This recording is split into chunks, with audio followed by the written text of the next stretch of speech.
बिहार की राजनीति में प्रशांत किशोर अपनी पार्टी बनाकर विधानसभा चुनाव में 243 सीटों पर उम्मीदवार को उतार सकते हैं। प्रशांत किशोर की तरफ से 2 अक्टूबर को यह ऐलान किया जाएगा जब प्रशांत किशोर की पार्टी 243 सीटों पर चुनाव लड़ेगी। प्रशांत किशोर लगातार जन सुराज के जरिए पद यात्रा कर रहे थे। उन्होंने लगभग पूरे बिहार की पद यात्रा की है। 1 साल तक वो लगातार बिहार की सड़कों पर चले और अब जब से उन्होंने ये ऐलान किया है कि उनकी पार्टी विधानसभा चुनाव लड़ेगी, तब से राजनीतिक गलियारों में ये चर्चा खास है कि क्या प्रशांत किशोर की स्ट्रैटेजी यहाँ काम आ पाएगी।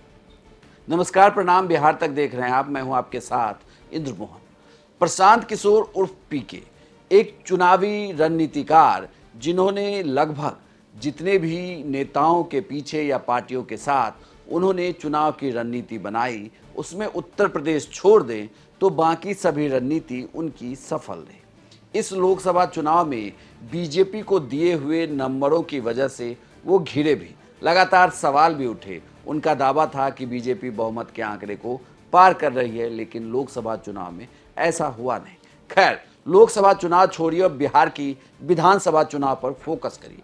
अगर प्रशांत किशोर ये कहते हैं कि उनकी पार्टी 243 सीटों पर चुनाव लड़ने जा रही है, तो वो बिहार की एकमात्र पार्टी भी होने जाएगी जो सभी सीटों पर अपने उम्मीदवार की घोषणा करेगी। लेकिन बिहार की राजनीति के लिए आप इतना तो समझ ही गए होंगे कि यहाँ जातीय ढांचे से इतर किसी पार्टी को खड़ा कर देना बड़ी मुश्किल होगी। एक सज्जन ने पूछा कि अगर सीट बहुमत भर नहीं आया तो किससे गठबंधन कीजिएगा।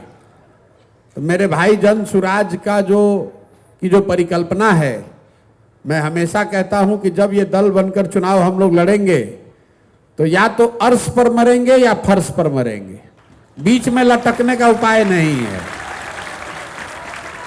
अगर तो आपकी हमारी बात घर घर पहुंच गई तो इतना सीट आएगा कि गिन नहीं पाइएगा, और अगर सब प्रयास के बाद भी बिहार के जनता के दिमाग पर जो काई जमा हुआ है उसको हम लोग साफ नहीं कर पाए तो 10 के नीचे ही सिमट जाएंगे, तो फिर 5 वर्ष फिर रगड़ना पड़ेगा। तो गठबंधन का कोई उपाय नहीं है, ना चुनाव से पहले ना चुनाव के बाद। कोई पूछे तो स्पष्ट बताइए, लड़ेंगे कितना? 243, 242 नहीं। नीतीश कुमार भी जब सत्ता में आए थे तो उन्होंने लालू यादव के MY समीकरण का विरोध किया था। विरोध नहीं किया था बल्कि उनके जंगल राज का उन्होंने विरोध किया। MY समीकरण को तोड़ा, अपना एक समीकरण बनाया और सत्ता में आए।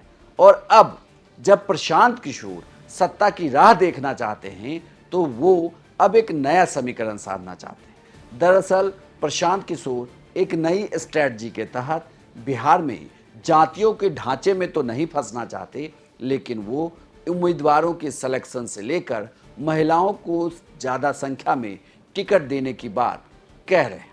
जनसुराज के सूत्रों की माने तो प्रशांत किशोर की तैयारी बहुत बड़ी है। प्रशांत किशोर हर फ्रंट पर दोनों पार्टियों से लड़ना चाहते हैं। बल्कि सूत्रों की माने तो खबर ये भी है कि बिहार में वो उन पार्टियों को साथ कर एक तीसरा फ्रंट बना सकते हैं जो ना इंडिया गठबंधन के साथ होगा और ना ही NDA के साथ होगा। लेकिन बड़ा सवाल ये उठता है कि क्या प्रशांत किशोर को जनता पहले बार में अपना पाएगी, क्योंकि प्रशांत किशोर जिस जाति से आते हैं, सवर्ण से, उसके लिए बड़ा मुश्किल है, क्योंकि सवर्णों की पार्टी बिहार में अभी तक हिट नहीं रही। वो पार्टी आने वाले दिनों में या कुछ समय के बाद ही उनका किसी ना किसी पार्टी के साथ विलय हो गया या उनके नेता किसी और पार्टी का दामन थाम कर चले गए। प्रशांत किशोर चुनावी स्ट्रेटेजिस्ट हैं, चुनाव जीतना जानते हैं, लेकिन जब वो खुद राजनीति में आएंगे तो उनके सामने चुनौती नई होगी। इस चुनौती से कैसे पार पाएंगे उस पर हमारी भी नज़र बनी होगी। लेकिन बड़ी बात यह है कि प्रशांत किशोर के इस फैसले से बिहार के तमाम राजनीतिक दलों की सांसें फूलनी तो शुरू हो ही गई हो। आपको यह जानकारी कैसी लगी हमें कमेंट बॉक्स में लिखकर जरूर बताइएगा और बिहार की तमाम खबरों के लिए आप देखते रहिए सिर्फ बिहार तक।